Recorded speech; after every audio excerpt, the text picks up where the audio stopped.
नमस्कार बच्चों, class 10th के एग्जाम की डेट आ चुकी है। समय बहुत कम है, इसीलिए मैं सामाजिक विज्ञान के 4 वीडियो में भूगोल, इतिहास, अर्थशास्त्र और राजनीति विज्ञान के जो इम्पोर्टेंट क्वेश्चन है सभी पार्ट के लेके आएंगे। तो इस वीडियो में हम देखने वाले हैं कक्षा 10 सामाजिक विज्ञान भूगोल के सभी पाठों के महत्वपूर्ण क्वेश्चन विद ब्लूप्रिंट के साथ, यानी कि भोपाल के द्वारा जो प्रश्न बैंक जारी की गई है 21 और 22 के एग्जाम के लिए, तो उसको आधार बना करके हम समझेंगे ब्लूप्रिंट के हिसाब से किस प्रकार के क्वेश्चन एग्जाम में आने वाले हैं। तो अभी इसमें हम भूगोल को देखने वाले हैं और हम भूगोल में देखते हैं कि 80 नंबर का आपका पेपर आएगा और 80 नंबर में से 25 मार्क्स का 25 मार्क्स का केवल भूगोल से आने वाला है। तो भूगोल बहुत इंपॉर्टेंट है, हम इसे कवर करेंगे अच्छे से। चलिए अब देखते हैं कि भूगोल में से किस चैप्टर से कितने नंबर के आने वाला है। तो जो पहला चैप्टर है संसाधन एवं विकास, उससे आएगा 4 नंबर का। दूसरा है वन एवं वन्य जीव संसाधन, इससे हमारा 4 नंबर का आने वाला है। तीसरा है जल संसाधन, इससे आएगा सिर्फ 1 नंबर का। फिर है आपका कृषि, इससे आएगा 3 नंबर का। और 5वां चैप्टर है खनिज तथा ऊर्जा संसाधन, इससे सबसे ज्यादा 8 नंबर का आने वाला है। और सिर्फ इसी चैप्टर से आपके मानचित्र आएगा 4 नंबर का, यानी कि मैप का जो आपका आने वाला है उसके लिए आपको कोई और चैप्टर की तैयारी नहीं करनी है, सिर्फ और सिर्फ खनिज और ऊर्जा संसाधन के मैप आपको तैयार करने हैं, छोड़ने नहीं है, क्योंकि 4 नंबर का मैप है। ठीक है। फिर छठवां है जो अब चैप्टर विनिर्माण उद्योग, उससे 4 नंबर का। और जो आखिरी 7वां है उससे आपका 1 नंबर का एग्जाम में आने वाला है। तो अभी हमारे सामने ब्लूप्रिंट है, हमें पता है कि कौन सा चैप्टर कितने वेटेज का है, तो आप तैयारी भी उसी प्रकार से कीजिएगा।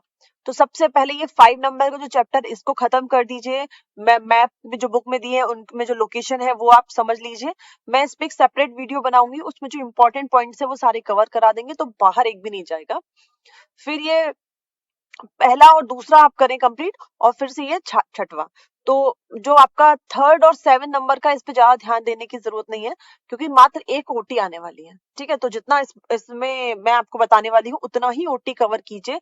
किससे? जल संसाधन से, और ये आपका जो राष्ट्रीय अर्थव्यवस्था की जीवन रेखा से। और मत ध्यान दीजिए, ये जो आपके ये जो आपका पहला चैप्टर है इस पे, दूसरा और चौथा, 5वां और 6वां, इन चैप्टर पे आप ज्यादा फोकस कीजिए, सबसे ज्यादा खनिज एवं ऊर्जा संसाधन में। तो आइए चलिए शुरू करते हैं। चैप्टर वाइज हम ब्लूप्रिंट को समझेंगे और देखेंगे। उससे पहले ये भी समझ लो कि क्या नहीं आने वाला। तो इसमें ज्यादा पढ़ने की जरूरत नहीं है क्या नहीं आने वाला, क्योंकि हमारे पास इतना टाइम नहीं बचा। फिर भी मैं बता देती हूँ, क्योंकि बहुत से बच्चों को है क्या आ रहा है क्या नहीं आ रहा। चैप्टर 3 का जो जल संसाधन है उस पे वर्षा जल संग्रहण टॉपिक नहीं आएगा, यानी 31 से 34 पेज तक आपको नहीं पढ़ना। फिर जो कृषि 4 है उसमें टॉपिक है प्रौद्योगिकी सुधार, प्रौद्योगिकी और संस्था का सुधार, 45 से 49 पेज नहीं पढ़ना आपको। विनिर्माण उद्योग पार्ट 6 में एल्यूमिनियम प्रगलन उद्योग से सूचना प्रौद्योगिकी की उद्योग तक, तो 76 से 78 बुक में आप ना टिक कर सकते हो कि ये पेज हमको नहीं पढ़ना। और लास्ट है अर्थव्यवस्था की जीवन रेखा में अंतरराष्ट्रीय व्यापार टॉपिक को नहीं पढ़ना, 94 पॉइंट पेज पे हमको दिया है। तो अंतरराष्ट्रीय व्यापार से संबंधित आपको कोई क्वेश्चन तैयार नहीं किया। सबसे पहले तो आप इस वीडियो में जो दिए हैं उतने आप रट लो ना, तैयार कर लो, फिर उसके बाद आप एक्स्ट्रा क्वेश्चन को देखें। तो पहला चैप्टर देखते हैं। पहला चैप्टर भूगोल का नाम है संसाधन एवं विकास। 4 नंबर का इसमें से आने वाला है। 2 आपकी ओटी आएंगी, एक आएगा 2 नंबर का प्रश्न। तो बड़े प्रश्नों को आपको नहीं तैयार करना, सिर्फ ओटी और एक 2 नंबर के प्रश्न को तैयार करना है। तो चलिए देख लेते हैं हम ओटी, देखते हैं सही विकल्प को देखते हैं। पहला क्वेश्चन है, निम्नलिखित में से अजैव संसाधन कौन सा है? तो अजैव संसाधन वो संसाधन होते हैं जिनमें जीवन नहीं होता, याद रखना। जैव में जीवन, अजैव में जीवन नहीं, यानी कि मरे हुए।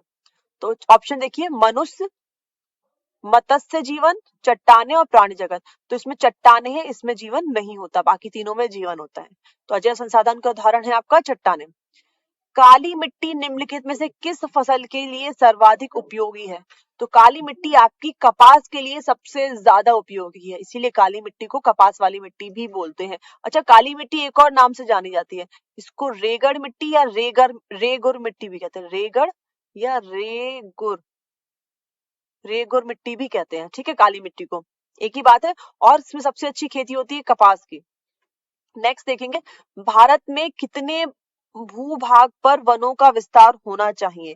तो भारतीय वन नीति के तहत भारत में 33% भूभाग पर वनों का विस्तार होना चाहिए।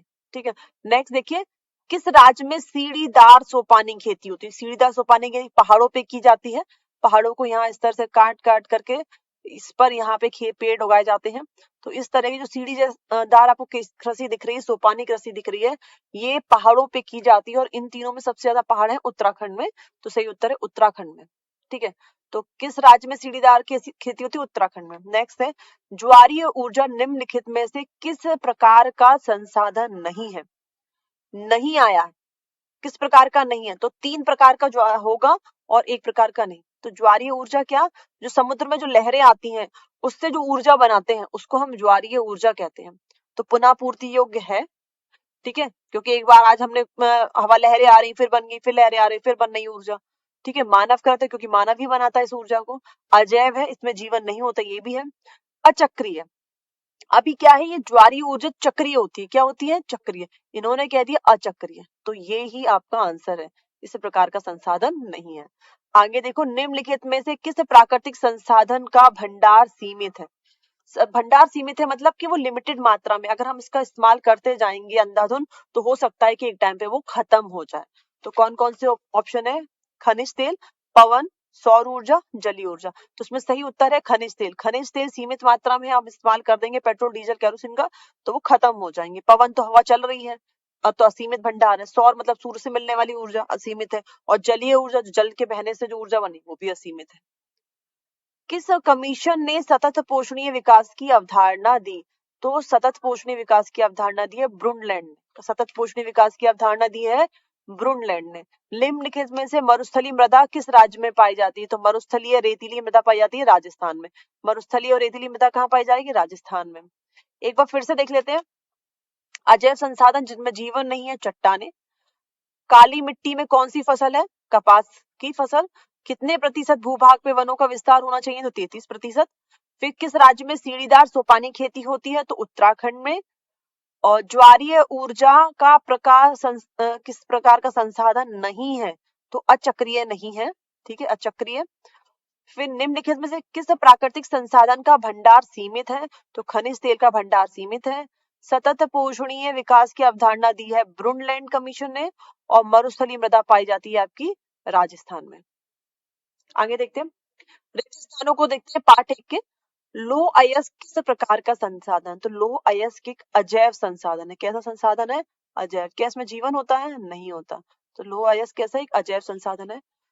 नेक्स्ट देखो, जो भूमि जोतने योग्य नहीं होती है, खेती करने योग्य नहीं होती, उस भूमि को हम कहते हैं बंजर भूमि। क्या कहते हैं? बंजर भूमि।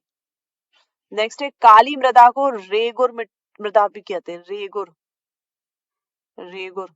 ठीक है, रेगुर मृदा भी कहते हैं।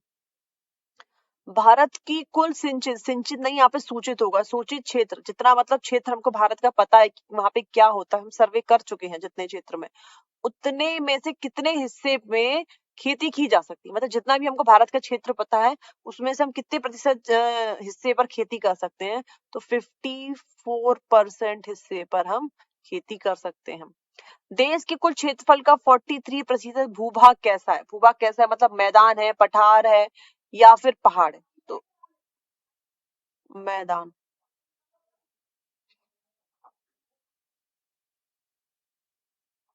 ठीक है, अभी जोड़ियां देखेंगे हम। जोड़ियों को बहुत से बच्चे ऐसे क्रॉसवर्ड पजल कर देते हैं, तो आप लोगों को क्रॉसवर्ड नहीं करना, आमने सामने लगाएंगे, आमने सामने आप लिखिएगा।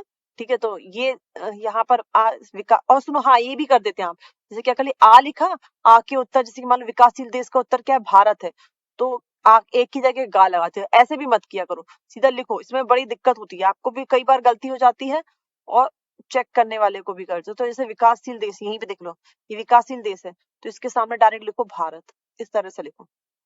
ठीक है, फिर विकसित देश है, अमेरिका लिख दो,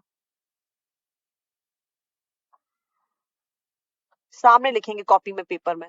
ठीक है, दक्कन का क्या, सॉरी लद्दाख का क्या? लद्दाख एक शीत मरुस्थल है, तो शीत मरुस्थल लिख दीजिए इसका।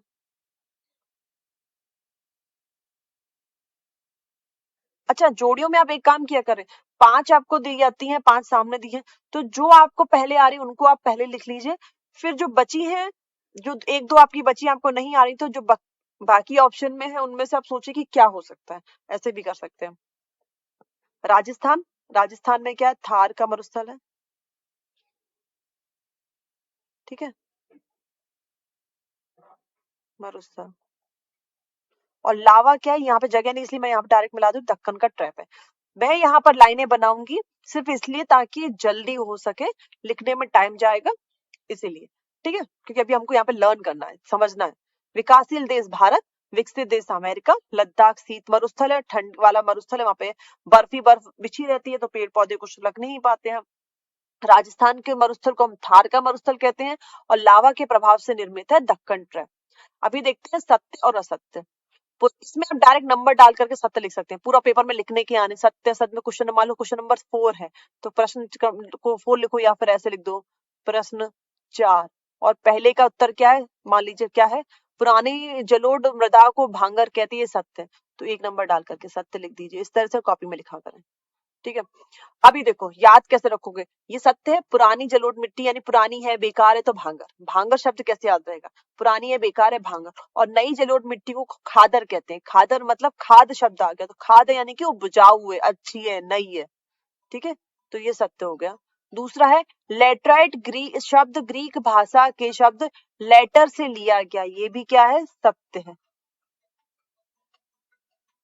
फिर नेक्स्ट देखो, सेल और धातुएं जैविक संसाधन होते हैं, जैविक मतलब जिनमें जीवन होता है, तो सेल और जो धातु है लोहा तांबा पीतल, उनमें जीवन होता है, नहीं होता, तो ये क्या हो जाएगा, असत्य हो जाएगा।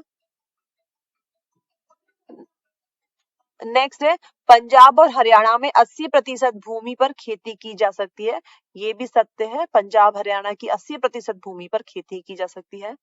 जहां एक कृषि वर्ष या उससे कम समय से खेती न की गई हो, उसे शुद्ध बोया क्षेत्र कहा जाएगा, नहीं कहा जाएगा यह सत्य। शुद्ध बोया क्षेत्र मतलब जहाँ पे बुवाई की गई हो, जहाँ पे जुताई की हुई, जहाँ पे फसल की जा रही है, उसको अपन शुद्ध बोया क्षेत्र कहते हैं।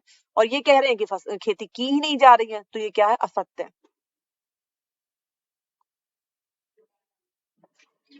नेक्स्ट देखेंगे, एक शब्द या एक वाक्य में उत्तर लिखना है हमको। भारत का कुल भौगोलिक क्षेत्रफल है ना कितना है, तो भारत का कुल भौगोलिक क्षेत्रफल 32,87,263 वर्ग किलोमीटर, 32,87,263 वर्ग किलोमीटर इसका सही उत्तर है। आगे देखते हैं अगला, इसको आप ऐसे भी लिख सकते हैं, 32.8 लाख किलोमीटर पे स्क्वायर, ठीक है, 32,87,263 वर्ग किलोमीटर। उत्पत्ति के आधार पर संसाधन कितने प्रकार के होते हैं, तो उत्पत्ति के आधार पर संसाधन 2 प्रकार के होते हैं। पहला हो जाएगा आपका अजैव, और दूसरा और जैव संसाधन, ठीक है, अजैव और जैव संसाधन। प्रथम अंतरराष्ट्रीय सम्मेलन कहाँ हुआ है, तो प्रथम अंतरराष्ट्रीय सम्मेलन आपका हुआ है ब्राजील के शहर रियो डी जेनेरो में, रियो डी जेनेरो में, ये ब्राजील का शहर है। ब्राजील का शहर, ब्राजील कहाँ पड़ता है आपका, दक्षिण अमेरिका में। देश के क्षेत्रफल का कितना प्रतिशत भाग पठारी है, 43% तो हमने देख लिया मैदान है, और 27% आपका कितना क्या है, पठार। पठार क्या होता है, देखो ये है आपका पठार, ऊंचा उठा हुआ, ऊपर से समतल है, ये पहाड़ है, और नीचे वाला मैदान, ठीक है, तो 27% है। ये मैदान आपके 43% है। अब इसको आप निकाल लीजिए। मरुस्थलीय मृदा का रंग कैसा है, तो मरुस्थलीय मृदा का रंग होता है लाल भूरा, लाल भूरा सा, भूरा, ठीक है। आगे देखते हैं, ये प्रश्न है, 2 नंबर के प्रश्न आएंगे, आपको 2 लाइन में लिखना, ज्यादा डिटेल में नहीं जाना है, सीधे सीधे आंसर देना है। जैसे कि क्वेश्चन है, भारत में सबसे अधिक कौन सी मिट्टी पाई जाती है, तो भारत में सबसे अधिक जलोढ़ मिट्टी पाई जाती है, इसका निर्माण कैसा होता है, नदियों के द्वारा ढोकर लाई जाती है, और इसका निक्षेप करने से इसका निर्माण होता है, ठीक है। तो ये क्वेश्चन हम एक बार आप स्क्रीनशॉट ले लीजिए, इंपॉर्टेंट टिक लगा करके, बड़े बड़े नहीं करने, 2 लाइन की कट टू कट आपको सीधा बस बताना है कि क्या है, ठीक है। भारत में सबसे अधिक कौन सी मिट्टी पाई जाती है, इसका निर्माण किस प्रकार हुआ। दूसरा प्रश्न है, संसाधनों की अतिदोहन से, अतिदोहन मतलब अत्यधिक उपयोग करने से कौन कौन सी समस्याएं उत्पन्न होती हैं, मृदा अपरदन को रोकने के कोई दो उपाय बताएं। मृदा अपरदन यानी मिट्टी की ऊपरी परत बह जाती है, तो उसको ना बहे तो क्या उपाय? वृक्षारोपण। तो इसका समझ लो सबके उपाय में वृक्षारोपण आप डालिए। मृदा अपरदन हो, मृदा निम्नीकरण हो, कोई चादर अपरदन का उपाय हो, किसी का भी उपाय पूछे ना तो आप सब में मृदा एक तो वृक्षारोपण डाल दीजिए। ठीक है, मृदा अपरदन को रोकने के कोई दो उपाय। एजेंडा 21 क्या है? मृदा निम्नीकरण से क्या है? मृदा निम्नीकरण को दूर करने के दो उपाय। फिर मरुस्थलीय मृदा की दो विशेषताएं बतानी है। चादर अपरदन किसे कहते हैं? भांगर और खादर में कोई दो अंतर। अंतरराष्ट्रीय स्तर पर संसाधन संरक्षण के लिए किए गए दो प्रयास। मृदा निम्नीकरण के कोई दो कारण लिखने हैं और स्वामित्व के आधार पर संसाधन के विभिन्न प्रकार लिखने हैं। तो ये जो प्रश्न 12 प्रश्न है, ये 12 प्रश्नों को आप अच्छे से तैयार कर लीजिए, ये इंपॉर्टेंट क्वेश्चन है और डिटेल में नहीं जाना, 2 नंबर में 2 लाइन में आपको आंसर देना है, 2 पॉइंट्स लिखने हैं बस। अब देखते हैं हम सेकंड चैप्टर। सेकंड चैप्टर का नाम है वन एवं वन्य जीव संसाधन। 4 नंबर का इससे में भी आने वाला है, 2 ओटी आएंगे और 1-2 नंबर का प्रश्न है। तो फिर से मैं आपको कहूंगी डिटेल में नहीं जाना, मतलब बड़े बड़े क्वेश्चनों को आप मत याद कीजिए, एनर्जी वेस्ट मत कीजिए। अब देखते हैं सही विकल्प को चुन करके इसके देखते हैं, क्योंकि 2 ओटी आने वाली है। प्राकृतिक सीमा से अलग विशेष क्षेत्र में पाए जाने वाली जातियां क्या कहलाती हैं? जाति स्थान शब्द आए तो वो कौन सी जाति होगी? स्थानिक। ठीक है, क्षेत्र वाली बात आएगी स्थान वाली, तो कौन सी होगी? स्थानिक। अब अगला देखो, सरिस्का बाघ रिजर्व कहाँ है? तो सरिस्का रिस्का राजस्थान, सरिस्का रिस्का राजस्थान। ठीक है, याद रखना, सरिस्का रिस्का राजस्थान। निम्नलिखित में से किस राज्य में संयुक्त वन प्रबंधन का पहला प्रस्ताव पारित हुआ? तो पहले पहले कौन हुआ? ओडिशा। पहले कौन है? वह संयुक्त वन प्रबंधन का पहला प्रस्ताव हुआ ओडिशा में हुआ है। कहाँ हुआ? ओडिशा में हुआ है। ठीक है, ये थोड़ा सा ऐसे करेंगे तो याद रह जाता है। पूर्वोत्तर और मध्य भारत में वनों की कटाई का प्रमुख कारण क्या है? तो पूर्वोत्तर जो हिस्सा है और जो भारत का ये वाला हिस्सा, जहाँ ये अपना मेघालय असम वगैरह सारे हैं ना, तो ये वाला जो क्षेत्र है इसमें इसमें ना वनों की कटाई का मेन कारण क्या है? तो इसमें वनों की कटाई का मेन कारण है स्थानांतरी खेती। स्थानांतरी खेती जो है, स्थानांतरी कृषि है, वो पूर्वोत्तर और मध्य भारत में वनों की कटाई का प्रमुख कारण है। ठीक है, नेक्स्ट देखेंगे, निम्नलिखित में से स्थायी वनों का सर्वाधिक क्षेत्र किस राज्य में? स्थायी वनों का सबसे ज्यादा क्षेत्र है मध्य प्रदेश में। तो एक बार फिर से देख लो फटाफट से, ओटी को क्या से याद हो जाता है। विशेष क्षेत्र में पाई जाने वाली स्थानिक। ठीक है, सरिस्का रिस्का राजस्थान। संयुक्त वन प्रबंधन का पहला है उड़ीसा। पूर्वोत्तर और मध्य भारत में क्या है? स्थानांतरित कृषि से वनों की कटाई हो रही है और स्थायी वनों का सबसे ज्यादा क्षेत्र है मध्य प्रदेश में। आगे देखते हैं पार्ट 2 के फिलिंदा ब्लैंक्स है, रिक्त स्थान, उनको देखते हैं। हिमालयन यव एक पौधा है, कैसा पौधा है?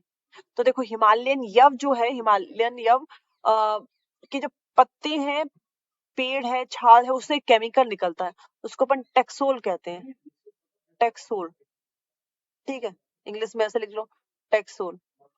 और ये जो केमिकल है वो कैंसर के इलाज में काम आता है, कैंसर की दवाइयां बनती हैं उससे। ठीक है, तो हिमालयन यव के जो है उससे केमिकल निकलता है टेक्सोल और वो कैंसर के इलाज में काम आता है। तो इस तरह से हम कहेंगे कि हिमालयन यव एक औषधीय पौधा है। कैसा है? मेडिसिनल प्लांट है, औषधीय, औषधीय, औषधीय पौधा है। ठीक है, भारत में सघन वन क्षेत्र कितना प्रतिशत है? तो भारत में जो सघन वन क्षेत्र है वो 12 क्या बोलते हैं, 12.2% है। कितना? 12.2%। छोटा नागपुर क्षेत्र में दो जातियां हैं, जनजातियां जंगल में रहने वाली, मुंडा और संथाल, दो जनजातियां। ठीक है, वो दो पेड़ों की पूजा करती हैं। उन दो पेड़ों का नाम है कदम और महुआ। अब कदम का यहाँ पे नाम दे दिया है तो महुआ हम यहाँ लिख देंगे, महुआ। ठीक है, याद रहना, कदम और महुआ की मुंडा और संथाल जनजातियां पूजा करती हैं और वो छोटा नागपुर क्षेत्र में रहती हैं। बांधवगढ़ राष्ट्रीय उद्यान कहाँ है? तो ये बांधवगढ़ राष्ट्रीय उद्यान हमारे मध्य प्रदेश में है। ठीक है, मध्य प्रदेश, बांधवगढ़ मध्य प्रदेश में। पश्चिम बंगाल में कौन सा टाइगर रिजर्व है जो डोलोमाइट के खनन के कारण खतरे में है?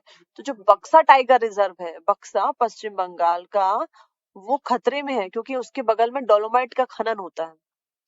अभी मैं यहाँ पे ना लिखूंगी नहीं, डायरेक्ट लाइनें बनाऊंगी आप लोग को, लेकिन पेपर में ऐसा नहीं करना है, इसलिए कि ताकि समय बच जाएगा।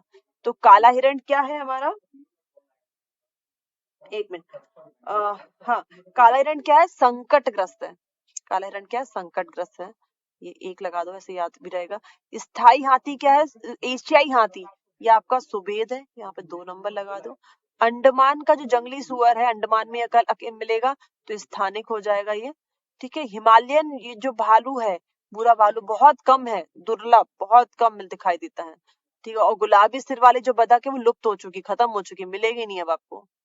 तो ये है, आप देख लीजिए, मैंने नंबर भी लिखा, अगर आपको लाइन में कंफ्यूजन है तो इधर लिख दिया, क्योंकि समय बचाने के लिए। अभी देखते हैं हम सत्य और असत्य। ठीक है, सत्य असत्य में है, वनों को पर दूसरे सभी जीव निर्भर करते हैं, ये सत्य है। वनों पर सभी दूसरे जीव निर्भर करते हैं, हम भी निर्भर करते हैं। और वन्य जीव अधिनियम भारत का 1972 में आया, ये भी सत्य है। नेक्स्ट है पेरियार बाघ रिजर्व केरल राज्य में, तो यह सही है, क्योंकि Periyar career, Periyar career, career मतलब केरल, याद रखना, पेरियार केरियर 2-3 बार बोलोगे तो याद हो जाएगा, पेरियार केरियर, कि पेरियार कहाँ है, केरल में। सुंदरवन राष्ट्रीय उद्यान उत्तराखंड में है, स्थित है, ये गलत है। उत्तराखंड में भैया नहीं है, ये है पश्चिम बंगाल में, तो ये असत्य है। सुंदरवन पश्चिम बंगाल में है, असत्य। नेक्स्ट देखेंगे, आरक्षित वनों का सर्वाधिक मूल्यवान माना है। हाँ भैया, आरक्षित वन जो होते हैं, जिनको अपन रिजर्व करते हैं, बचा के रखते हैं, वो क्या होते हैं, बहुत मूल्यवान है। अगर वो भी खत्म कर दिए तो फिर क्या होगा, त्राही त्राही। ठीक है, तो आरक्षित वन सर्वाधिक मूल्यवान है। ठीक है, वनों पे सभी निर्भर करते हैं। वन्य जीव अधिनियम 1972 में, पेरियार केरल में है, सुंदरवन कहाँ है, पश्चिम बंगाल में, ये उत्तराखंड कह रहे हैं, इसलिए गलत है, और आरक्षित वन सबसे मूल्यवान है। अब एक शब्द में हमको उत्तर देना है, भूमि पर रहने वाले सबसे तेज स्तनधारी प्राणी कौन सा है। तो भूमि पर रहने वाला सबसे तेज स्तनधारी प्राणी है आपका चीता। बहुत से लोग चीता और तेंदुआ में कंफ्यूजन हो जाते हैं, भैया चीता अलग है, तेंदुआ अलग है।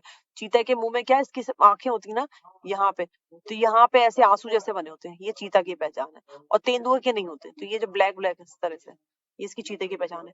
Slash and burn, slash English word है, और बर्न, बर्न मतलब जलाओ, स्लैश मतलब काटो और जलाओ, तो काटो और जलाओ का संबंध है स्थानांतरित कृषि से, स्थानांतरित कृषि से, है ना, स्थानांतरित कृषि से, शिफ्टिंग कल्टीवेशन इंग्लिश में बोलते हैं। ये रह गया दूसरा वाला, कितने प्रतिशत राष्ट्रीय जल प्रदूषित है, तो 70%। जल तो कैसा हो गया, गंदा है, प्रदूषित है। राष्ट्रीय जल क्षेत्र, जल क्षेत्र ऐसा क्षेत्र जहाँ पे जल भरा रहता हो समय समय पर। अगला देखेंगे, विकासशील देशों में पर्यावरण विनाश का मुख्य दोषी किसे माना है। तो भैया विकासशील देशों में पर्यावरण का जो विनाश है, उसका मेन कारण है औद्योगिकीकरण, औद्योगिकी,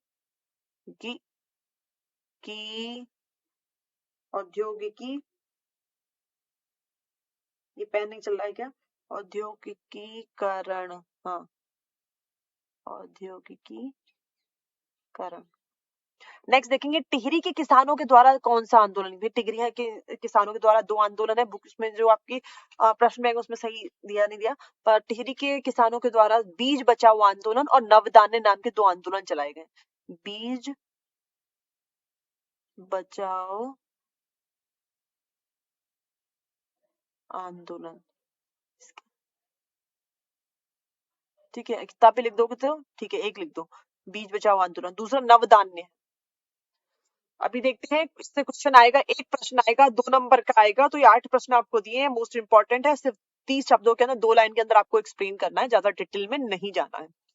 जैव विविधता किसे कहते हैं, सीधे सीधे आपको लिखना है। पहला, संकटग्रस्त जातियों से क्या अभिप्राय है, प्रोजेक्ट टाइगर की योजना क्या है, अवर्गीकृत वन किसे कहते हैं, वनों की कटाई के 2 परोक्ष यानी प्रत्यक्ष परिणाम बताओ, क्या होगा अगर वनों को काट डालेंगे तो, और एकल वृक्ष जातियों को बड़े पैमाने पर रोपण करने से क्या खतरा हमारे सामने आया, IUCN का अर्थ क्या है, और भारत में जैव विविधता को कम करने के कोई 2 कारण बताइए। तो 8 प्रश्न बहुत इंपॉर्टेंट है, इनको आप लोग रट लो। अच्छा, इसके लिए मैंने डिटेल वीडियो भी बनाया है, फर्स्ट सेकंड थर्ड के लिए, फोर्थ के लिए मैंने डिटेल वीडियो बनाया, उसमें इनके आंसर भी दिए हैं। अगर आपको लग रहा हो कि कितना लिखना है, क्या लिखना है, तो वहां पे जाकर आप चेक कर सकते हो। चलिए अब अपन तीसरा चैप्टर देखेंगे, जल संसाधन, और इससे मात्र 1 नंबर का आएगा। आपको सिर्फ और सिर्फ इसमें जितना दिया उतना ही करो, एक्स्ट्रा नहीं करना, इससे कुछ भी एक्स्ट्रा नहीं करना, जितना इसमें दे दिया वीडियो में आपको प्रश्न बैंक में उतना ही करना। तो 1 नंबर की सिर्फ ओटी आनी है, इतनी ओटी देख लीजिए, यहाँ पे हो जाएगा आपका। हीराकुंड बांध, हीराकुंड बांध किस नदी पर? तो देखो हीरा मिल रहा है, ऐसी नदी हीरा मिल रहा है तो कोई बहुत बड़ी नदी होगी, कोई बहुत महान नदी होगी। तो बिल्कुल सही बात है, हीराकुंड बांध है महानदी पर, ठीक है। सरदार सरोवर बांध है, सरदार सरोवर बांध, तो नर्मदा, नर्मदा ऐसे नर्मदा में ऊपर रा उड़ा है, तो याद है सरदार सरोवर बांध नर्मदा पे। फिर किस नदी को बहुउद्देशीय नदी परियोजना नहीं है? तो देखो सतलज पे है भाखड़ा नांगल, महानदी पे है आपका हीराकुंड, नर्मदा पे है सरदार सरोवर बांध, पर यमुना पे नहीं है। तो सही उत्तर है यमुना, क्योंकि इस पे कोई परियोजना नहीं है, ठीक है। कौन सा ताजे पानी का स्रोत है? तो वर्षा है, भूजल है, भूतल है। तो सही होगा उपयुक्त सभी। निम्नलिखित में से किसके द्वारा भारत में उत्पादित कुल बिजली का लगभग 22% उत्पादन किया जाता है? तो जल विद्युत ऊर्जा के द्वारा 22% उत्पादन किया जाता है। तो याद रखना हीराकुंड एक महानदी पे है, सरदार सरोवर बांध नर्मदा, और तीनों पे, यमुना को छोड़ के तीनों पे परियोजना है, ताजा पानी के तीनों सभी हैं, और 22% बिजली जल विद्युत ऊर्जा के द्वारा। सही जोड़ियां हम मिलाएंगे, गांधी सागर बांध। तो देखो गांधी राणा गए कोटा, गांधी राणा कहाँ गए? कोटा। तो गांधी सागर, राणा प्रताप और कोटा बैच तीनों नर्मदा चंबल पे हैं। या फिर ऐसे कर सकते हो, गांधी राणा कोटा चले, चले चंबल, गांधी राणा कोटा चले। नागार्जुन सागर बांध, नागार्जुन देखो, नाग पे कौन नाचा था और अर्जुन को ज्ञान किसने दिया? तो आपको पता नाग पे कौन नाचते थे? कान्हा नाचते थे, कृष्ण नाचते थे, और अर्जुन को ज्ञान किसने दिया? कृष्ण। तो नागार्जुन का संबंध किससे? कृष्ण। तो याद है कि नागार्जुन बांध किस नदी पे है? कृष्णा नदी पे। कृत्रिम झील आपकी भोपाल में है, नर्मदा बचाओ आंदोलन तो नर्मदा नदी पे होगा, और बिहार का सूप कहते हैं हम कोसी नदी को, ठीक है। अगला देखेंगे सत्य सत्य। महासागर का जल अलवणीय जल होता है, अलवणीय का मतलब होता है मीठा, लवणीय मतलब नमक, लवण मतलब नमक, लवणीय मतलब नमकीन, तो अलवणीय का मतलब होगा मीठा। तो क्या महासागरों का जल मीठा होता है? असत्य। कावेरी नदी विवाद कर्नाटक और तमिलनाडु के बीच में है, सत्य। नेक्स्ट सरदार सरोवर बांध गुजरात में ताप्ती नदी पर है, ये असत्य, क्योंकि सरदार सरोवर बांध कहाँ है? नर्मदा नदी पे, याद रखना नर्मदा पर। तो ये क्या होगा?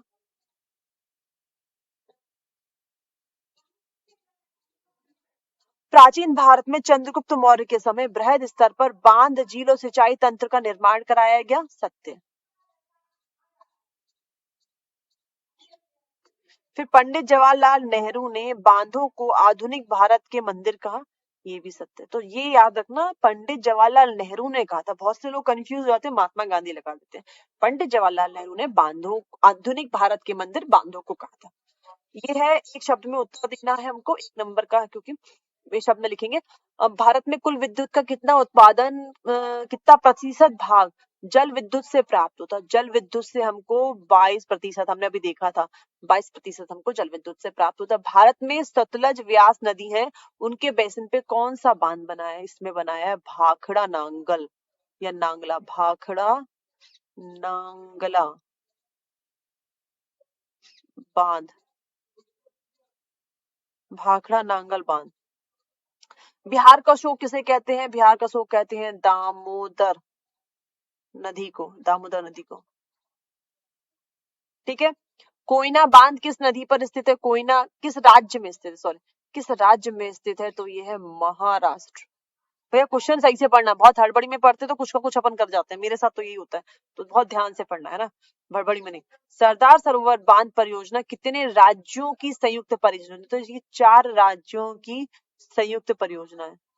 बहुउद्देशीय परियोजना का एक उद्देश्य, बहुउद्देशीय परियोजना के बहुत सारे उद्देश्य होते हैं, मनोरंजन होता है, मछली पालन होता है, बांध बनाना होता है, बिजली मतलब बांध बना रहे मतलब बिजली बनाना होता है, और सिंचाई है। तो हम सिर्फ एक लिख दे रहे, सिंचाई।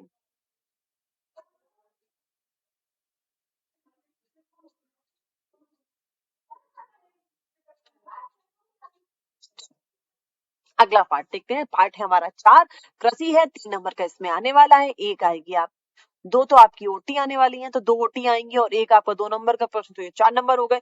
यानी कि एक ओटी आएगी आपकी, एक प्रश्न आएगा। ठीक है, एक ओटी आएगी और एक प्रश्न आने वाला है। तो देखते हैं, निम्नलिखित में से उस कृषि प्रणाली को दर्शाता है जिसमें एक ही फसल लंबे चौड़े क्षेत्र में उगाई जाती है। तो वो कृषि प्रणाली जिसमें एक ही फसल लंबे चौड़े क्षेत्र में उगाई जाए उसे हम कहते हैं रोपड़ कृषि। याद रखना है, ऐसी कृषि जो, जैसे कि चाय है, जो चाय में आप देखोगे बहुत बड़े क्षेत्र में चाय की ही खेती की जा रही है, बहुत बड़े क्षेत्र में सिर्फ कॉफी कॉफी कॉफी कॉफी लगाई जा रही है, तो इस तरह की कृषि को हम रोपड़ कृषि कहते हैं। चाय, कॉफी, केला, ये इसके उदाहरण, ठीक है, नारियल इसके उदाहरण है। तो याद रखना, रोपड़ कृषि में एक बहुत बड़े क्षेत्र में सिर्फ एक फसल लगा रहे हैं। फिर रबी की फसलें, रबी की फसल कौन सी है, इसमें गेहूं है। शीतकालीन फसलें कहते हैं रबी फसलें, यानी जब सूरज गायब है, रबी गायब है, तब ये फसलें हो रही हैं। तो ये फसलें अक्टूबर नवंबर में बोई जाती हैं और मार्च अप्रैल में होली के टाइम पे ये काटी जाती हैं। तो गेहूं आपका रबी की फसल है, बाकी तीनों खरीफ की फसलें हैं। अगला है कौन सा एक फलीदार फसल है, फलीदार फसलें होती हैं दालें। ठीक है, कितनी जनसंख्या कृषि कार्य में लगी हुई है, तो 2/3 जनसंख्या कृषि कार्य में लगी है। भारत की मुख्य खाद्यान्न फसल है चावल, चावल के बाद गेहूं, लेकिन पहले नंबर पे चावल, उसके बाद गेहूं। अब सत्य सत्य देखते हैं। और रोपड़ कृषि के द्वारा चाय, कॉफी और रबड़ इत्यादि का रोपण किया जाता है। तो सही बात है भैया, देखो ये सत्य है, मैं टिक लगा देती हूँ सत्य सत्य लिखने की जगह पे। रोपड़ कृषि के द्वारा चाय, कॉफी, रबड़ का खेती की जाती है। रोपड़ कृषि में बता दें, एक बहुत बड़े क्षेत्र में सिर्फ एक फसल को लगाना। तो चाय के आपने देखे बहुत बागान होते हैं, पूरे में चाय चाय होती है, कॉफी कॉफी होती है, रबड़ रबड़ होती है। तो रोपड़ कृषि मतलब एक बहुत बड़े क्षेत्र में एक ही फसल को लगाना। 2015 के आंकड़ों के आधार पर भारत चाय का सबसे बड़ा उत्पादक देश है, यह सत्य है। भारत दूसरे नंबर पे है, पहले नंबर पे चीन है। कपास, जूट और प्राकृतिक रेशम भारत में उगाई जाने वाली रेशेदार फसलें हैं, ये सत्य है। कपास, जूट और रेशम भारत में उगाई जाने वाली रेशेदार फसलें हैं। भारतीय कृषि 60% लोगों को आजीविका प्रदान करती है, ये असत्य है, क्योंकि 60 नहीं 70% लोगों को जीविका प्रदान करती है। ठीक है, चाय की झाड़ियों को उगने के लिए वर्ष भर उष्ण, नम और पाला रहित जलवायु की आवश्यकता पड़ती है, ये सत्य है। चाय की झाड़ियों को उगने के लिए वर्ष भर उष्ण, नम और पाला रहित जलवायु की आवश्यकता पड़ती है। ठीक है, आगे देखो, एक शब्द में हमें उत्तर देना है, भारतीय जनसंख्या का मूल आधार क्या है। तो हमारी जो भारत की जनसंख्या वो मूल रूप से कृषि से जुड़ी है। 2/3 70% से ज्यादा जनसंख्या किससे जुड़ी है आपकी, कृषि से जुड़ी है। ठीक है, निम्नलिखित किन राज्यों में चावल की 2 से या 3 फसलें की जाती हैं। इसका मतलब खरीफ के टाइम पे भी चावल, रबी के टाइम पे भी चावल, तो 2 से 3 फसलें ली जा रही। तो वो राज्य है आपका पश्चिम बंगाल में। पश्चिम बंगाल में लोग बहुत खाते हैं मच्छी चावल, बंगाल में। सर्वाधिक जूट उत्पादक राज्य कौन सा, जूट को सुनहरा रेशा बोलते हैं और सबसे ज्यादा इसका उत्पादन पश्चिम बंगाल में ही होता है। और इसके जो इसकी राजधानी है कोलकाता, वहां पर इसकी पहली मिल लगाई गई थी जूट की। ठीक है, तो जूट उत्पादन में सबसे पहले नंबर पे है पश्चिम बंगाल। जनसंख्या के अधिक दबाव वाले क्षेत्र में किस प्रकार की खेती की जाती है, तो ये देखो, जनसंख्या के अधिक दबाव वाले क्षेत्रों में किस प्रकार की खेती की जाती है। मतलब ये है कि इतना जो जमीन है, मतलब हमारे पास 1 एकड़ जमीन है और हमारे पास संख्या जो उसपे जो लोग हैं उसपे जिससे उनको खाना भोजन मिलता है उससे उनकी संख्या ज्यादा है, तो फिर आदमी क्या करेगा, ज्यादा पैदावार करने की कोशिश करेगा। कुछ भी हो, पैदावार ज्यादा हो, पेट तो भरे। तो जनसंख्या के अधिक दबाव वाले क्षेत्र में किस प्रकार की कृषि की जाएगी, गहन कृषि, गहन कृषि। उस फसल का नाम बताएं जो उत्तर भारत में खरीफ और दक्षिण भारत में रबी की फसल होती है। ठीक है, तो खरीफ के टाइम पे उत्तर भारत में और रबी के टाइम पे दक्षिण भारत में, तो वो फसल है तिल। ठीक है, नेक्स्ट देखते हैं चैप्टर 5। चैप्टर 5 का नाम है खनिज तथा ऊर्जा संसाधन। ये सबसे इंपॉर्टेंट चैप्टर है, 4 नंबर का है। एक प्रश्न आएगा आपका 1 नंबर का, एक आएगा आपका 3 नंबर का, और 4 नंबर में आपका आएगा मानचित्र, यानी कि मानचित्र 4 नंबर का आने वाला है इसी चैप्टर का। तो हमें मानचित्र इसके जरूर देख लेने हैं, और इसके लिए मैं अलग से वीडियो बनाएंगे ताकि हम मानचित्र को अच्छे से तैयार कर रहे हैं और फिर 4 नंबर पक्के कर सकें। चलिए देखते हैं विकल्प। निम्नलिखित में से अधात्विक खनिज, धात्विक खनिज, अधात्विक खनिज, दो प्रकार के खनिज होते हैं, जिनमें धातु होती है वो धात्विक, जिनमें धातु नहीं होती है वो अधात्विक। तो इसमें से आपका लोहा धातु है, मैग्नीज धातु है, तांबा धातु है, लेकिन अभ्रक अधातु है, धात्विक है। ठीक है, अभ्रक। नेक्स्ट है मैग्नीज का उत्पादन किस राज्य में सबसे अधिक होता है? तो मैग्नीज का उत्पादन सबसे ज्यादा उड़ीसा में होता है। मैग्नीज का उत्पादन सबसे ज्यादा उड़ीसा में होता है। देश का लगभग 52% तांबा कौन से राज्य में उत्पादित किया जाता है? तो वो है 52% तांबा देश का मध्य प्रदेश में उत्पादन किया जाता है। और मध्य प्रदेश की बात की जाए तो मध्य प्रदेश में बालाघाट, कौन सा? बालाघाट, मध्य प्रदेश के बालाघाट में सबसे ज्यादा तांबे का उत्पादन किया जाता है। ठीक है, खनन किया जाता है। कौन से कोयले का प्रकार है जिसका वाणिज्यिक यानी कि पैसे कमाने के लिए सबसे ज्यादा उपयोग किया जाता है, यानी कि फैक्ट्रियों में इनमें सबसे ज्यादा इस्तेमाल किया जाता है? तो देखो, लिग्नाइट, पीट, एंथ्रासाइट और बिटुमिनस चारों कोयले के अयस्क हैं, चारों कोयले के प्रकार है, लेकिन इसमें जो बिटुमिनस है इसका वाणिज्यिक प्रयोग सबसे ज्यादा है। उपयोग सभी का है लेकिन बिटुमिनस का सबसे ज्यादा। निम्नलिखित में से कौन सा ऊर्जा का नवीकरण स्रोत नहीं है? तो इसमें मतलब 3 तो नवीकरण है, एक नहीं होगा। मतलब एक बार इस्तेमाल करने के बाद हम दोबारा अगले दिन फिर इस्तेमाल कर सकते हैं। फिर इस्तेमाल, जैसे जल है, हम आज इस्तेमाल कर लिया, फिर नदी बह रही है, हम कल भी बिजली बना सकते हैं। पवन है, पवन तो जब चल रही था पवन बन नहीं है। सौर ऊर्जा, सूरज रोज ज्यादा रोज निकाल रहे हैं तो रोज ऊर्जा मिलेगी हमको। आणविक, आणविक मतलब एटॉमिक एनर्जी को आप एक बार इस्तेमाल कर लेंगे। बम है, बम है, हमने एक बार फोड़ दिया, फिर से हम फोड़ सकते हैं क्या उसको? नहीं ना, तो ये एक बार इस्तेमाल होती है आणविक ऊर्जा। नवीकरणीय नहीं है, बाकी तीनों नवीकरणीय है, ये नहीं है। आगे देखेंगे रिक्त स्थानों की पूर्ति। भारत का सबसे अधिक पेट्रोलियम उत्पादन क्षेत्र से प्राप्त होता है, तो भाई पेट्रोलियम मिलता है मुंबई हाई से। इसको मानचित्र में देख लेना, इंपॉर्टेंट है। मुंबई हाई, मुंबई हाई से समुद्र के किनारे है। भारत का सबसे बड़ा सौर ऊर्जा संयंत्र है आपका भुज के पास, भुज के निकट माधोपुर में। भारत का सबसे पुराना तेल उत्पादक राज्य है असम।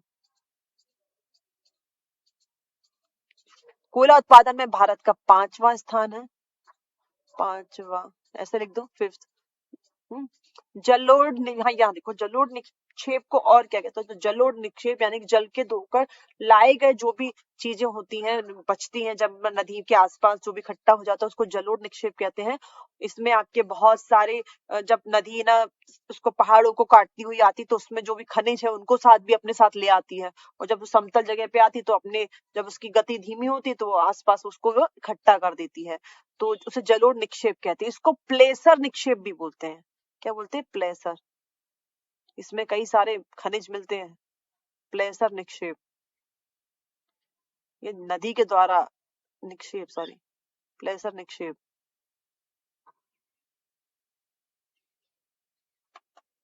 अरे ये सारा चला गया,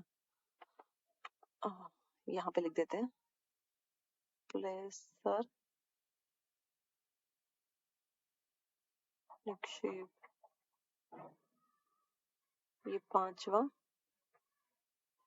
ठीक है, यहाँ पे असम है, और सबसे बड़ा ऊर्जा कौन सा है? भुज के निकट माधोपुर, माधोपुर, और यहाँ पे मुंबई हाई। ठीक है, ऊर्जा का परंपरागत साधन, जोड़ियां देखते हैं हम। ऊर्जा के परंपरागत साधन कौन सा है यहाँ पे? कोयला। ठीक है, कोयला आपको आमने सामने लिखना है पेपर में। तांबा हमारा निकलता है बालाघाट से। दंत मंजन में मिलता है टिटेनियम। अभ्रक है आपके, मिलेंगे आपको छोटा नागपुर के पठार में। और जो मैग्नीज है वो है आपकी उड़ीसा। ठीक है, यहाँ पे मैं लगा देती हूँ, यहाँ पे लिख देती हूँ 5 और ये आपका 3 है, कोयला का पहला, छोटा नागपुर का पठार आपका चौथा और बालाघाट आपका दूसरा। आगे देखते हैं सत्य सत्य देखते हैं। भारत में 98% कोयले के भंडार गोंडवाना युग के हैं, ये सत्य गोंडवाना युग के हैं, सत्य लगा दीजिए आप। मैं यहाँ टिक कर देती हूँ, आप लोग सत्य लिखना एग्जाम में, टिक भी लिख सकते हैं। खनिज केवल कठोर रूप में पाए जाते हैं, तो भैया पेट्रोल डीजल केरोसिन ये भी तो खनिज है, तो क्या ये कठोर है? नहीं ना, तो फिर ये असत्य है, कठोर नहीं भैया, लिक्विड में भी मिल जाते हैं, तरल में भी मिल जाते हैं, गैस में भी मिल जाती हैं, क्योंकि इसके सतत उत्खनन से लागत घटती है, इसको समझो भाई। देखो ये खदान है, तो आदमी यहाँ से सीढ़ी डाल कर क्या खोदता जाता है जैसे भी जा रहा है, फिर ये और गहरी हो गई, फिर ये और गहरी हो गई, फिर ये और गहरी हो गई। अब यहाँ नीचे जाकर के खनन करने में लागत ज्यादा लगेगी, या फिर इतने नीचे जाकर के यहाँ पे खोद करके ढूंढना और फिर ऊपर आकर के उसको बाहर लेके आना, इसमें लागत लगेगी। तो जब उत्खनन बराबर सतत उत्खनन होता है तो लागत बढ़ती है, घटती नहीं है, इसीलिए ये भी आपका असत्य है। हीरे की खुदाई सर्वप्रथम भारत में हुई, सत्य है। भारत किस देश का सर्वाधिक लौह अयस्क निर्यात करता है? एक शब्द में उत्तर देंगे हम, जापान को सबसे ज्यादा करता है। फिर चूने के पत्थर का सबसे ज्यादा उपयोग किस उद्योग में होता है? तो इसका सबसे ज्यादा उपयोग होता है सीमेंट उद्योग में, सीमेंट सीमेंट उद्योग में। ठीक है, नेक्स्ट देखिए, भारत में सबसे पहला परमाणु ऊर्जा केंद्र कहाँ है? तो सबसे पहला परमाणु ऊर्जा केंद्र है तारापुर, तारापुर, तारापुर। ठीक है, अगला देखें, कोयला किस प्रकार का खनिज है? तो कोयला अधातु है, तो अधात्विक, सॉरी ऐसे अधात्विक,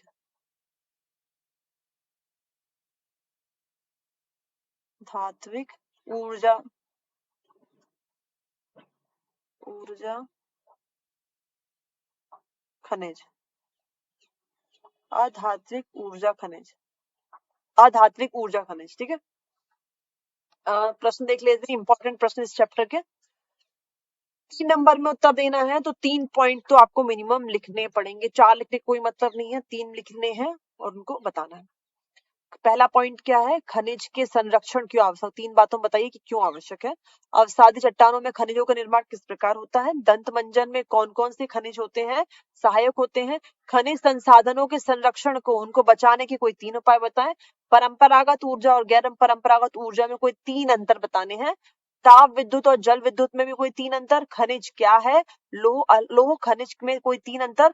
मैग्नीज का क्या उपयोग है? इसके प्रमुख उत्पादक राज्य और इसकी हिस्सेदारी प्रतिशत अंतर में भी आपको बताना। तो ये 9 इंपॉर्टेंट क्वेश्चन है। आपको अभी तक कितने हुए? लगभग कुछ 8-12 उसमें होंगे, ये 9 हुए, तो आपको ये इंपॉर्टेंट क्वेश्चन इतने, इनको तैयार कर लीजिए, रट लीजिए, लिख लीजिए कहीं पे। मानचित्र, मानचित्र में जितने भी आपको दिए हम अलग से वीडियो में देखेंगे इनको, ताकि, क्योंकि वीडियो भी बड़ा होगा और इसको हम अच्छे से अलग से समझेंगे। अभी देखते हैं पार्ट 6, विनिर्माण उद्योग। 4 नंबर का है, एक ओटी और उसमें से एक 3 नंबर का प्रश्न आने वाला है। कितने नंबर का प्रश्न आने वाला? 3 नंबर का, तो ये भी थोड़ा बड़े प्रश्न देखेंगे। अभी देख लेते हैं, सही विकल्प चुनकर लिखने हैं। भारत का कौन सा राज्य सूती वस्त्र उद्योग के लिए प्रसिद्ध है? तो सूती वस्त्र उद्योग सबसे ज्यादा गुजरात। रेशम उद्योग में किसका प्रमुख केंद्र है? मैसूर। ठीक है, चीनी का सबसे बड़ा उत्पादन, सबसे ज्यादा उत्पादन होता है उत्तर प्रदेश में। प्रथम जूट मिल की स्थापना किस स्थान पर हुई? तो प्रथम जूट मिल की स्थापना आपकी हुई है, कहाँ हुई है? एक मिनट रुकने, हाँ, तो ये हुई है आपकी सूरत में। कहाँ हुई है? कहाँ पे? सूरत में। अरे सॉरी, एक मिनट रुकिए। प्रथम जूट मिल की स्थापना, जूट मिल मैंने अभी आपको पहले ही बताया था कि सबसे ज्यादा जूट होता है पश्चिम बंगाल में और इसकी राजधानी है कोलकाता पश्चिम बंगाल की। तो प्रथम जूट मिल की स्थापना हुई है कोलकाता में, जूट मिल की। ठीक है, हमें कपास से कंफ्यूज हो रहे थे। प्रथम जूट मिल की स्थापना हुई है कोलकाता में, और इस कोलकाता का जो राज्य है पश्चिम बंगाल, वहां पे सबसे ज्यादा जूट का उत्पादन होता है। ठीक है, भारत का सबसे प्राचीन और प्रमुख उद्योग कौन सा है? तो भारत का सबसे प्राचीन और प्रमुख उद्योग है सूती वस्त्र उद्योग। ठीक है, Tata iron and steel company Jamshedpur में किस राज्य में है? तो झारखंड में। टाटा आयरन को टिस्को बोलते हैं शॉर्ट में, टिस्को। ठीक है, और एक निजी क्षेत्र की कंपनी है। ठीक है, ये जमशेदपुर, झारखंड के जमशेदपुर में है टाटा आयरन स्टील कंपनी। अभी देखेंगे हवाई जहाज बर्तन व तार बनाने के लिए, हवाई जहाज बर्तन व तार बनाने के लिए किस धातु का प्रयोग होता है? तो इनके लिए एल्युमिनियम का होता है, क्योंकि एल्युमिनियम बहुत मजबूत और हल्का होता है, इसीलिए एल्युमिनियम का इस्तेमाल किया जाता है। भिलई इस्पात संयंत्र किस राज्य में है? तो ये आपके छत्तीसगढ़ में। भिलई कहाँ है? छत्तीसगढ़ में। विश्व में जूट निर्यात में भारत का कौन सा स्थान है? दूसरा स्थान है। ठीक है, दूसरा स्थान। अब देखेंगे रिक्त स्थान। भारत विनिर्माण उद्योग में कुल घरेलू उत्पादन का कितना प्रतिशत है? ठीक है, यानी कि जो आपका विनिर्माण उद्योग है उसमें हमारा कितना परसेंट जीडीपी में है? तो 17 दशमलव, आप 17 भी लिखाएंगे तो भी काफी है, लेकिन 17.2% तो लिखा हुआ है। भारत में चीन उत्पादन में विश्व में दूसरा स्थान, दूसरा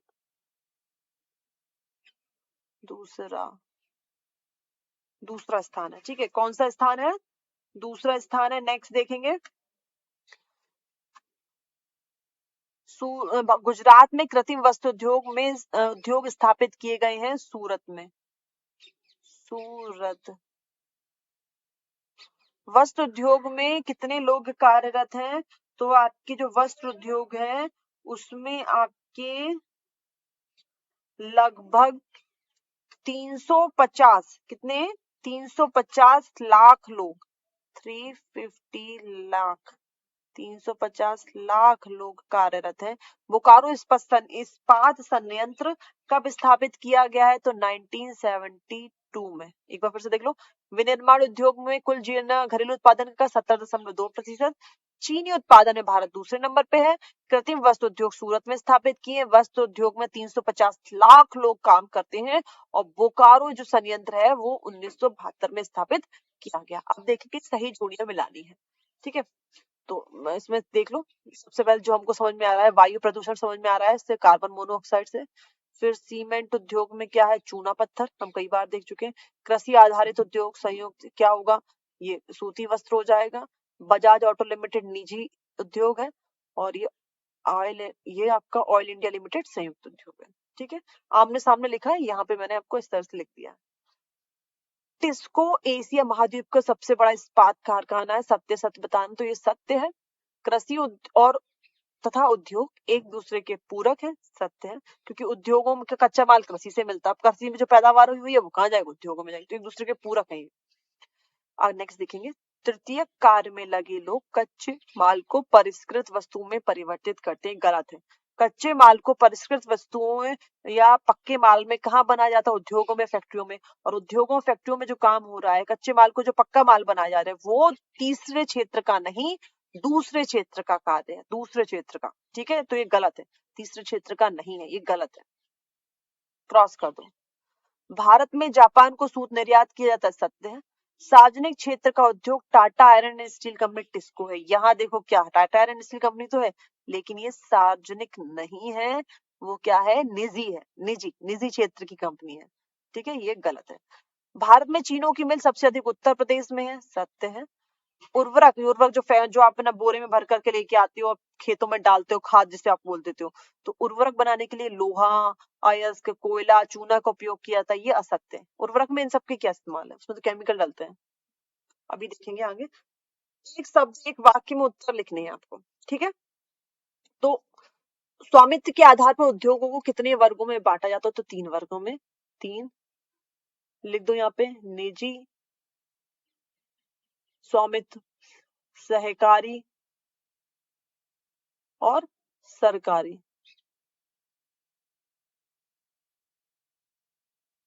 अगला देखो, आधारभूत उद्योग किस उद्योग को कहते हैं? तो लौह इस्पात कारखाने को लौह इस्पात, क्या कर रहे हैं? इस्पात उद्योग को कहते हैं आधारभूत उद्योग। सूती वस्त्र निर्माण उद्योग के 2 प्रमुख नगर, 2 प्रमुख नगर में आप लिख दीजिए, मुंबई, अहमदाबाद। सूरत लिखना है तो सूरत लिख दो।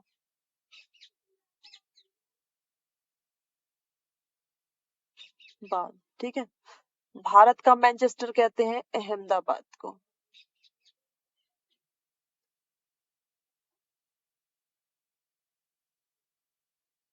ठीक है। अब ये 3 नंबर के इंपॉर्टेंट क्वेश्चन है, यहाँ 7 प्रश्न दिए हैं, ये मोस्ट इंपॉर्टेंट को आपको करना है, फिर से बोलने की जरूरत नहीं है। स्वामित्व के आधार पर उद्योगों का वर्गीकरण करना है। उद्योग पर्यावरण को कैसे प्रदूषित करते हैं, गंदा करते हैं। समन्वित या संकलित इस्पात उद्योग और मिनी इस्पात उद्योग में अंतर क्या है।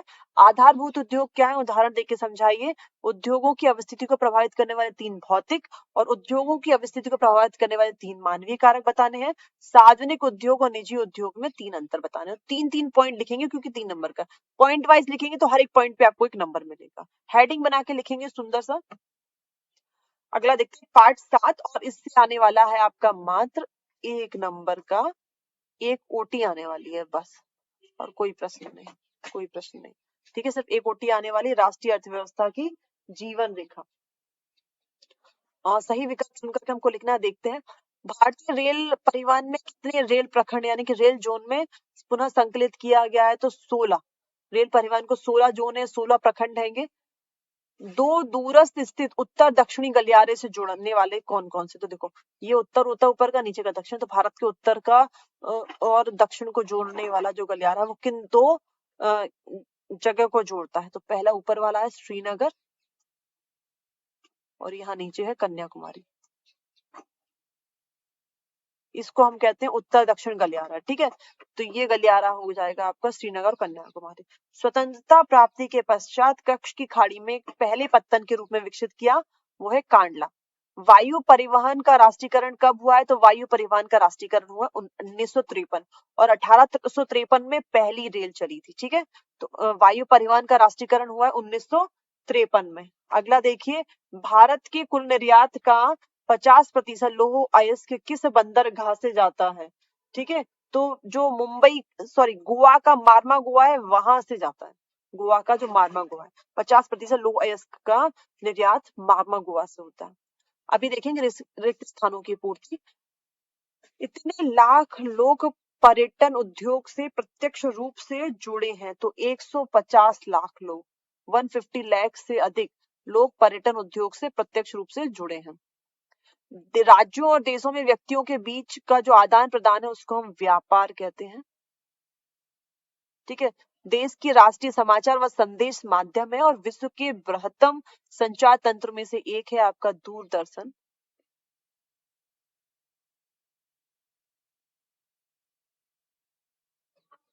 विश्व की सबसे लंबी राजमार्ग सुरंग कौन सी है, ये है आपकी अटल अटल टनल। ठीक है, ये मनाली को लाहौल स्पीति से जोड़ने का काम करती, जो पहले ना बंद रहती थी, बर्फ से ढक जाती थी, अब ये 12 महीने आपकी चलती है अटल टनल से, रास्ता खुला रहता है। जिला मार्ग का की सड़कों का निर्माण और रखरखाव किसके द्वारा किया जाता है, तो उसका किया जाता है जिला परिषद के द्वारा। जिला परिषद द्वारा किया जाता है। अगला है, सही जोड़ियां मिलाएंगे हम। जल परिवहन है सबसे सस्ता साधन। ठीक है, स्वर्णिम चतुर्भुज क्या है, ये 4 महानगरों को जोड़ने का काम करता है, ये दिल्ली है। ठीक है, फिर यहाँ से मुंबई, थोड़ा ज्यादा तिरछा हो गया मुंबई है ना, फिर यहाँ पे चेन्नई,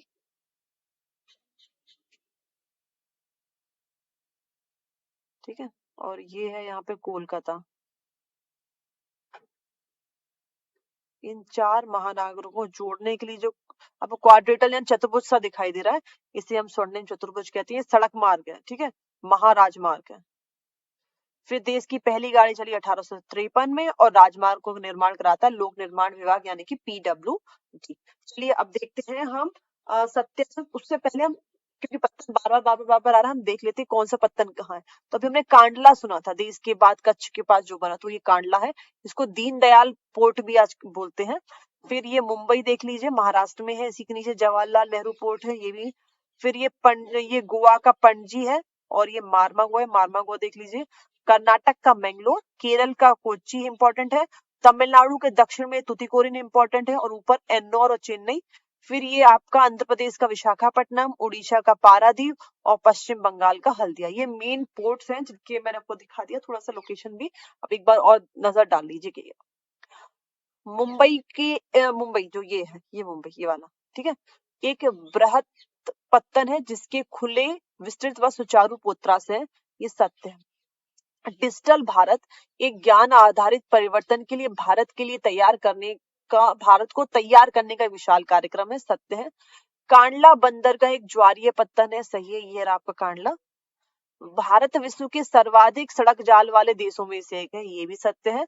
और पाइपलाइन बिछाने की प्रारंभिक लागत कम होती है, ये गलत है।